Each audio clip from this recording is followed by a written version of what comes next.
નમસ્કાર દર્શક મિત્રો, જીટીવી ગુજરાતી ન્યૂઝમાં આપ સૌનું હાર્દિક સ્વાગત છે. હવે જોઈશું સમાચારો વિગતવાર.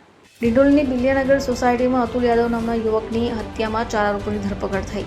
ડિંડોલી વિસ્તારમાં જૂના ઝઘડાની અદાવતનો હત્યાનો બનાવ બન્યો, જેમાં એક યુવકની સરા જાહેર હત્યા કરાઈ.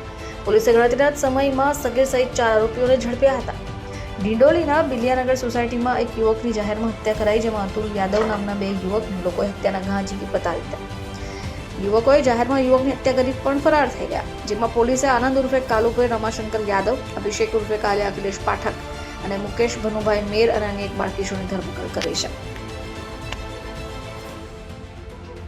ડિંડોલી પોલીસ સ્ટેશન વિસ્તારમાં ગઈકાલે નવાગામ એરિયામાં એક ઘટના બની હતી. આ ઘટનામાં હત્યાનો બનાવ બન્યો હતો. આ હત્યામાં ભોગ બનનાર તરીકે અતુલભાઈ સોની કરીને એક વ્યક્તિ છે, એનું મૃત્યુ થયું હતું. એ વ્યક્તિનું અગાઉ થોડાક દિવસ પહેલાં જે આરોપીઓ છે 5 આરોપીઓ એના સાથે ઝઘડો થયો હતો. અવારનવાર તકરાર પણ થતી હતી, પરંતુ ગઈકાલે તેઓએ એક આયોજનપૂર્વક રીતના આ બનાવને અંજામ આપ્યો હતો.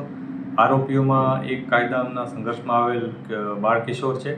આ ઉપરાંત 4 આરોપીઓ છે, જેમાં મુકેશ મીર, ગોપાલ મીર આ 2 વ્યક્તિઓ છે. ઉપરાંત એક અભિષેક ઉર્ફે કાલિયા અખિલેશ પાઠક આ વ્યક્તિ નામનો આ 3 વ્યક્તિઓ છે. અને અન્ય એક વ્યક્તિનું પણ આમાં નામ આવે છે.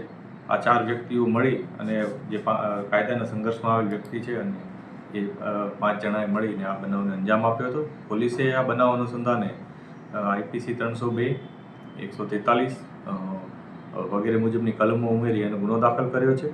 આ ગુનો દાખલ કર્યાને તરત જ પોલીસે ગણતરીના કલાકોમાં જ 4 આરોપીઓની અટકાયત કરી લીધી હતી અને કાયદેસરની કાર્યવાહી કરી એમાંથી જે 3 વ્યક્તિઓ છે એની ધરપકડ કરેલ છે અને એક કાયદાના સંઘર્ષમાં આવેલ બાળ કિશોરને રાઉન્ડ અપ કરેલ છે.